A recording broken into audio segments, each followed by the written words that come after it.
Minsan sa buhay ay may pagkakataon na makakaranas tayo ng pagsubok, kahirapan, pero huwag tayong mangamba dahil ang pagsubok at kahirapan ay bahagi ng ating buhay.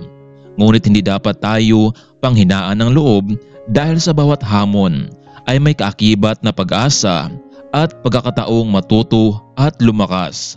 Ang mahalaga ay manatiling matatag, may tiwala sa sarili at sa Diyos.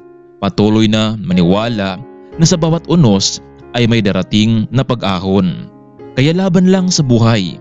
Kahit gaano kahirap ang sitwasyon, hindi tayo dapat sumuko.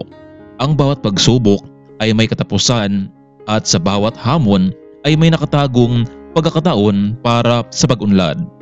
Patuloy lang sa pagsusumikap at huwag mawalan ng pag-asa dahil ang tagumpay ay darating sa mga hindi sumusuko sa buhay.